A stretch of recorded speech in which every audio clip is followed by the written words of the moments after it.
사방이 꽉 막힌 철창 감옥. 비비린내로 녹진 사륙의 현장. 그리고 잔인하게 휘두른 살인 무기에 희생된 사람들. 인간이 아니야.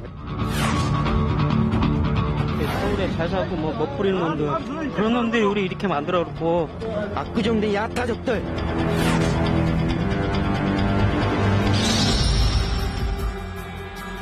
우리나라에서 발생한 어떤 범죄 사건보다도 우리 전 국민을 충격에 빠뜨렸다. 아니 어떻게 저렇게 잔인할 수가 있을까? 한마디로 지옥이었죠. 스스로 인간이기 거부한 살인마들의 상상을 뛰어넘는 연쇄납치 살인사건. 잔혹했던 그때의 기억을 쫓아가 본다.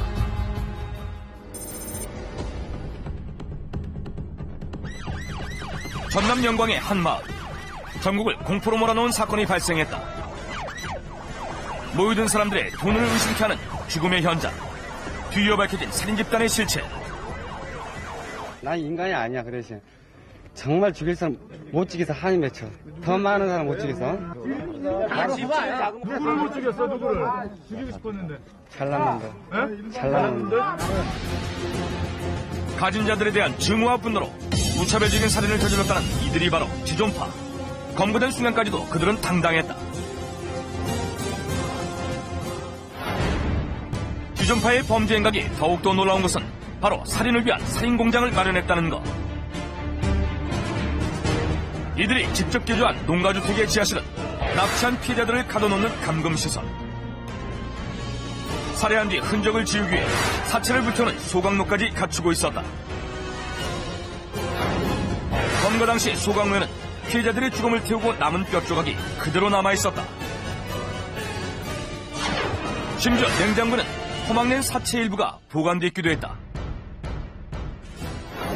그 공포영화의 한 장면을 들어가는 듯한 기분이 들더라고요.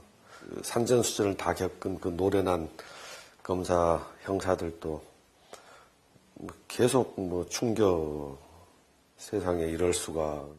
사람 죽였을 때 담아놓는 용기, 이런 것들, 피비린내 나는 것들, 이런 것들이, 그게 바로 지옥이구나. 사냥용 공기총과 칼, 도끼 등 각종 살인 무기를 갖춰놓고 마치 짐승을 잡아 죽이듯 인간 사냥을 벌인 지존파. 대체 무엇이 이들을 살인마로 만들었을까? 돈 없는 무시한 것. 압구정된 야타족들. 내 손에 못 죽여서 시작도 못하고 간 게 한이 되고. 지존파가 밝힌 범죄 동기는 부유층에 대한 적개심. 가진 자들을 향한 이들의 맹목적인 목소리는 비극을 낳았다. 지존파 일당을 검거한 고병천 반장. 그는 지존파를 어떻게 기억하고 있을까? 이 아이들의 행동 강력을 문구로 만들어가지고 서면으로 가지고 있었습니다. 돈 많은 사람을 증오한다. 자기들이 10억이 될 때까지는 범행을 계속한다. 부유층을 납치해 그들에게 돈을 빼앗고 살해하고자 뭉친 지존파는 구체적인 행동 강령을 만들어 살인 집단의 규율을 세웠다. 사회에 대해 일찍부터 불만을 품어온 김기환은 당시 발생한 대학 입시 부정사건에 분노했다. 이에 타락한 부유층에 대한 증오를 행동으로 보여주자는 뜻으로 고향 후배들을 모아 지존파를 결성했다. 조직 결성 3개월 후 지존파는 첫 번째 범행에 착수한다. 귀가하던 20대 여성을 인근 야산으로 납치해 집단으로 성폭행하고 살해한 뒤 암매장한다. 놀라운 것은 두목 김규환이 조직원들 앞에서 여성을 목졸라 살해하는 시범을 보였다는 것. 김기현이 죽었다 그러는데 김기현이 죽이면서 어떤 말을 했습니까? 사람 이렇게 죽이는 거라고. 진짜 그럼 연습에 의미가 있었어요? 그렇죠. 그게 연습 의미였죠. 살인 예행 연습에 무참히 희생된 피해자. 공격적인 범죄 행각을 벌이기에 앞서 담력을 키우고 경험을 쌓는다는 명목이었다. 조직원한테 살인하는 것을 보여주면서 그 결속력을 강화시키기 위한 하나의 그런 행동이었죠. 첫 번째 살인으로 더욱 끈끈해진 이들의 두 번째 살인 대상은 같은 조직원 송봉은. 범죄에 대한 불안에 시달려 공동의 통장에서 돈을 일주일에 도망가려다 붙잡힌 송봉은 배신자는 죽인다는 조직 강령에 의해 살해된다. 순간적으로 애들 둘 이야기하는 때 내가 얘기하는 것처럼 여기 앉아서 두런두런 얘기하다가 뒤에서 현영이가 둘은 어떤 둘이었어요? 여기 밑에다 탐던데. 송봉은의 사체는 휘발유를 부어 훼손한 뒤 암내자. 동료를 죽인 이들에게선 그 어떠한 죄책감도 찾아볼 수 없었다. 두 번의 범행으로 살인에 대한 두려움이 사라진 지존파. 본격적인 범행을 위해 막노동에서 번 돈을 모아 아지트를 만든다. 유치장이 무슨 마치 경찰서 유치장처럼 그 똑같이 만들어져 있고, 그리고 그 옆에는 화장터가 딱 만들어져 있는데, 사고로 이어지는 지하실에는 창살 감옥과 시체 소각로를 설치해 완벽한 살인 공장을 마련했다. 이 집은 무슨 돈으로 지었어요? 차 사고. 노가다 갖고. 우리가 노가다. 받았어요? 노가다 한 돈으로 집 지었단 말이에요? 예. 어머니 모시려고 했어요? 어머니 모시려고 그랬어요? 아닙니다. 이거 하려고. 뭐 하려고 그랬어요? 이거 다 잡아 죽이려고. 이어 군용 대검, 망원렌즈가 부착된 공기총, 등산용 지팡이로 위장한 칼 등 각종 살인 무기를 수집하며 불충과의 소리 없는 전쟁을 준비했다. 범행 대상을 찾기 위해 경기도의 러브호텔 주변을 수색하던 지존파. 그들의 레이더망에 걸린 것은 고급 승용차를 타고 가던 커플이었다. 운전하던 차를 가로막은 지존파는 데이트를 즐기던 이모 씨와 그의 연인 이모양을 납치한다. 납치한 두 사람을 아지트로 데려와 몸값을 요구했지만 악사인 이모 씨에게 돈이 없다는 것을 알게 되자 그를 목졸라 살해한다. 그리고 완벽한 범행 음닉을 위해 죽은 이모 씨를 승용차에 태우고 음주운전으로 위장한 뒤 낭떠러지로 밀어 유기한다.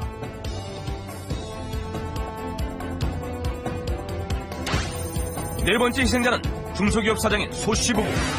성년을 마치고 돌아오는 소씨 부부를 납치한 뒤 돈을 주면 풀어주겠다는 약속을 하고 몸값으로 8천만 원을 받아낸다. 하지만 지존파는 돈은 얼마든지 줄 테니 부인만은 살려달라 애원하는 소씨와 부인 역시 무참히 살해한 후 소각한다. 이 과정에서 아무도 모르게 시체를 소각하기 위한 치밀한 계획을 세운다. 소각을 하면 연기가 나오고 이렇게 이 화장 냄새가 날까봐 시신을 태울 때는 일부러 그 마당에서 삼겹살을 구워 먹었다고 그러더라고요. 치밀한 범죄 계획과 잔인한 살해 수법. 그러나 이보다 더 충격적인 사실이 있었으니. 야, 나 인간이 아니라니까. 혼자 먹었어요? 혼자 먹었어요. 혼자. 왜 먹었어요? 인간을 포기하려고. 소씨 부부를 살해한 뒤 그 사체의 일부를 먹기까지 했다는 것인데, 같은 인간의 탈을 쓰고 인간의 사체를 먹는 행위, 이것이 어떻게 가능할 수 있었을까? 했어요. 내가 잔혹한 행동을 더 과감하게 하지 않으면 남자답지 못한, 지존파답지 못한 이런 모습으로 비춰질 수가 있다. 그런 어떤 상호 간의 어떤 경쟁 심리와 어떤 의심과 두려움, 이런 부분들이 혼합되면서 혼자라면 감히 하지 않을 그런 어떤 잔혹한 행동까지도 서슴지 않고 하게 만들었다. 93년 7월부터 1년여 동안 지존파는 전국 각지를 누비며 4차례에 걸쳐 잔혹하고 엽기적인 살인 행각을 벌였다. 끝나지 않을 것 같았던 한 살인 집단의 광결인 연쇄살인. 그 광란의 질주가 멈추게 된 것은 납치한 여성에 대한 특별한 감정 때문이었다. 현양이 그 이모인한테 연정을 느껴가지고 죽이지 않고 데리고 있었어요. 이제 그러니까 그 다른 조직원들로부터 죽여라 하는 압박을 받게 됐고, 그걸로 인해서 조직원 내부에서 다툼이 일어났어요. 상처를 입은 김연양이 병원에서 치료를 받는 사이 피해자 이모양은 필사의 도주를 감행한다. 거기서 죽나 아니면 탈출하다가 죽나 해보겠다라는 생각, 그 피해자들 사람들한테 보답일 거라고 생각을 했어요. 한 여성의 목숨을 건 탈출. 지옥의 문턱에서 도망쳐나온 이모양의 집으로 단원 검거된 지존파. 이로써 영영 묻힐 것 같던 사건의 전말이 밝혀지게 된 것이다. 세상을 깜짝 놀라게 한 범죄의 참상이 벌어졌던 전남 영광. 현재 그곳은 어떤 모습으로 변해 있을까? 당시 지존파의 살인 공장이 자리 잡고 있던 마을로 가봤다. 눈치를 못 채고 참다 보니까 이쪽이 좀 본체고, 이쪽 지금 바로 옆에가 그 차고지예요, 차고지. 그 안에 지하에서 살인해가지고서 그 범행을 했던 그 장소가 바로 여기고. 지금은 말끔하게 철거된 건물. 하지만 그때의 기억만큼은 생생히 남아있다. 지금도 이렇게 그 생각을 하면은요, 정말 전율이 나고, 우리 영광 지역이 굉장히 이미지도 실추하고, 이제 어떤 그 사건에 대해서는 기억하고 싶은 마음이 없어요, 저도. 무엇보다 같은 마을에서 이웃으로 함께 지냈던 주민들에게 지존파 사건은 악몽과도 같은 기억이었다. 내가 햇살이 아닌데 그때 당시에 주장을 장사하면서 어디 산다고 이야기를 못했어요. 다행히 어디라고 이야기를 못했어요. 그때 당시에. 젊은 애들 백지 나가면 여기서 왔다고 하면 그 영향을 기분 나빠서 영향 받았다 그 소리였지. 많은 이들을 충격과 공포로 몰아넣은 지존파. 그들은 대체 왜 이렇게까지 잔인한 짓을 한 것일까? 있는 사람 없는 사람 너무 차이나고, 그리고 잘난 사람 못난 사람 너무 그러고 무시하고, 항상 없는 사람 없어요, 솔직히. 검거 이후 빈부의 차에 대한 불만을 여러 번 토로했던 지존파. 이들은 대부분 가난한 결손 가정에서 태어나 어릴 때부터 공사판을 전전해왔다. 실제로 지존파의 두목 김규환은 학창시절 우수한 학업 성적에 반장을 도맡아온 모범생이었다. 하지만 어려운 집안 형편 때문에 학업을 중단해야만 했고, 그렇게 어린 김규환은 절대적 흉년에 쫓겨 세상 밖으로 밀려났다. 집이 가난하니까 이 미술 도구를 못 가지고 갑니다. 미술 시간이 있는데. 그러면 선생님이 회초리로 때리는 거예요. 그러면 얘가 그 다음 때는 훔쳐가지고 갑니다. 뭐 도화지고 색연필이고. 그럼 선생님이 안 때리거든요. 여기서 애가 이거 내가 훔치는 것이 어떻게 보면 정당한 것이다.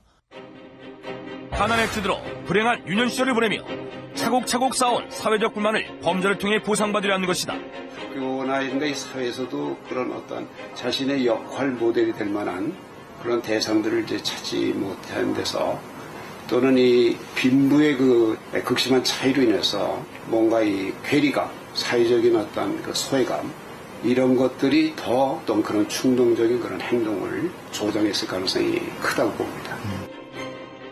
하지만 지존파가 사회에 대한 울분을 담아 휘두른 칼날에 희생된 사람은 정작 평범하고 성실하게 사는 사람들이었다. 자랑무도한 짓을 저지른 범죄자들이지만 그들에 대한 특별한 격을 가진 이가 있다. 그 현장 검증을 이제 하려고 그 낭떠러지에 이제 간 거예요. 맨놈 끌어안고 뛰어내리려고 했다 그러더라고요. 홧김에 자신들을 검거한 경찰을 끌어안고 동반 자살하려고 했지만 결국 그러지 못했다. 왜 그러지 않았느냐 그랬더니 당시 서초서 고반장 그렇게 따뜻하게 대해줬다는 거예요. 그런데 자기들은 태어나서 그런 따뜻한 대우는 처음 받아봤다는 거예요. 하지만 그들은 검거 이후에도 살인의 이유를 불평등한 사회 모순으로 돌리며 자신들의 범죄 행위를 정당화하려고 했다. 야! 정말 너 태어나 무죄인데 바로 왜 유죄요? 이건 태어나면 끝내시오. 근데 반성의 기미를 보이지 않았던 이들. 강력범죄 처벌에 대한 검찰의 요청으로 신속하게 진행된 재판 결과 검거 이틀 전 조직이 가담한 이모 씨는 정상 참작으로 징역 3년에 집행유예 4년. 그리고 지존파 전원 강도살인죄로 사형 확정. 5개월 뒤 6명의 젊은이는 짧은 생을 마감하게 된다. 밑바닥 인생에 대한 사회적 냉대, 그 속에서 키운 비뚤어진 범죄 욕망은 돌이킬 수 없는 비극적 결말로 막을 내렸다.